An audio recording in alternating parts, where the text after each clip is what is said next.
என் குழந்தைய தான் குழந்தை இல்லைன்னு உறுதியா தனுஷ் நம்புறாரு. இங்க பாரு தனுஷ், உன் முகத்திலேயே நான் முடிக்க விரும்பல. தயவு செஞ்சு வெளியில போயிடு.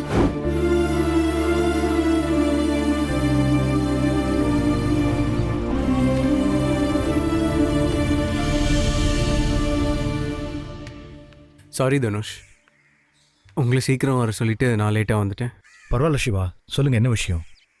எப்படி ஆரம்பிக்கிறதுன்னே தெரியல. I'm sorry.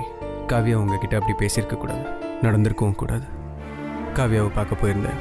காவியாவோட அப்பா தான் என்கிட்ட நடந்தது எல்லாத்தையும் சொன்னார். காவியா போக சொன்னதுக்காக நீங்கள் வீட்டை விட்டு வந்திருக்கக்கூடாது. இன்னும் கொஞ்ச நேரம் நாங்கள் நின்றுருந்தா நிச்சயம் அவள் என்னை கழுத்தை பிடிச்சி வெளியே தள்ளிருப்பா சிவா.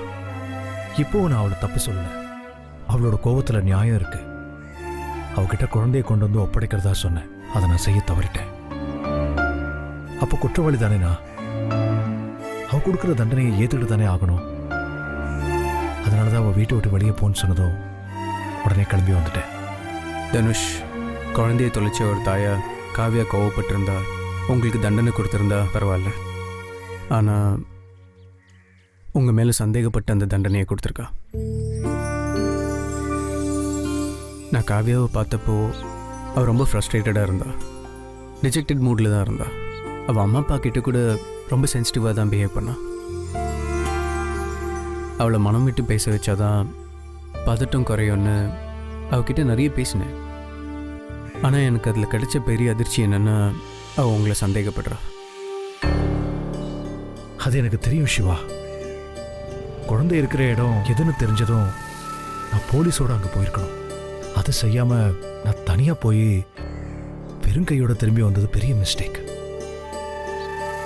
பர்பஸாக நான் குழந்தைய மிஸ் பண்ணிட்டு தான் அவள் என் மேலே சந்தேகத்தில் இருக்கா. இதானே நீங்கள் சொல்ல வருது?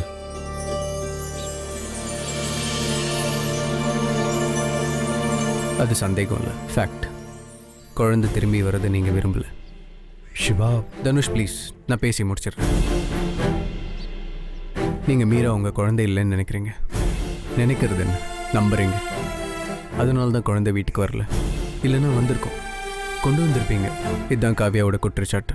இங்கே பாருங்க சிவா. ப்ளீஸ் தனுஷ், அப்படி ஒரு எண்ணமோ சந்தேகமோ உங்களுக்கு இருந்தால் முதல்ல அதிலிருந்து வெளியே வாங்க.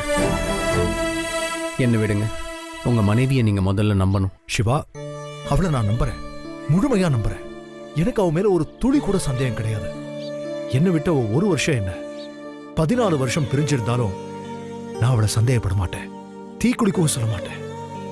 திவ்யாவை கட்டிக்கிறேன்னு மனமேடை வரைக்கும் போய் மாலையும் கழுத்துமா உட்கார்ந்தவனா நான் ராமன் கிடையாது. ஆனா என்னோட காவியா சீதா. என்னைக்கும் நான் அவளை சந்தேகப்பட மாட்டேன். ஆனாலும் சிவா, என் மேல அவளுக்கு எப்படியோ சந்தேகம் வந்துருச்சு. நான் குழந்தைய வேணும்னே மறைக்கிறதா அவ நினைக்கிறா. அவளோட இந்த குற்றச்சாட்டுக்கு என்கிட்ட தற்சமயம் பதில் இல்லை, விளக்கமும் தர முடியாது. தற்சமயம் நானும் அவளும் பிரிஞ்சிருக்க வேண்டியது காலத்தோட கட்டாயம். அப்படி நாங்க பிரிஞ்சிருக்கிறது தான் 2 பேருக்குமே நல்லது. கவலைப்படாதீங்க சிவா, இதுவும் கடந்து போகும். எல்லாமே சரியாயிடும். அது வரைக்கும் கொஞ்ச காலம் காவியா விஷயமா நீங்களே என்ன தேடி நீ வர வேண்டாம். வரேன் சிவா.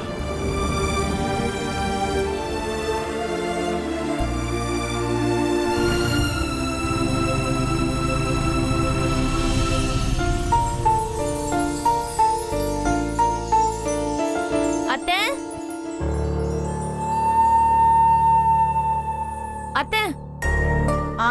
திவ்யா, வா வா வா வா வா.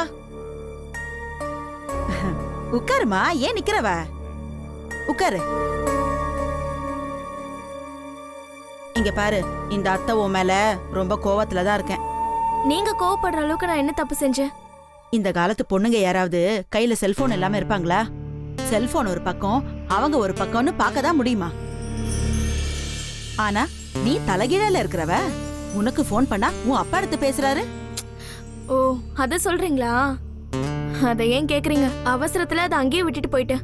ஆனா மறுநாள் உங்களுக்கு கால் ட்ரை பண்றேன், உங்க நம்பர் கிடைக்கவே இல்லை. யாரால? அது உன்னால தானே. என்னோட நம்பரு, சேதுவோட நம்பரு, 2 நம்பரையும் மாத்த வேண்டியதா போச்சு. என்ன பாக்குற? உனக்கு ஃபோன் பண்ணா உங்க அப்பா எடுத்து பேசியிருக்காரு. நான் நீ தான் பேசுறேன்னு நினைச்சு அம்புட்டு விஷயத்தையும் அவர்கிட்ட வளரி தொலைச்சிட்டேன்.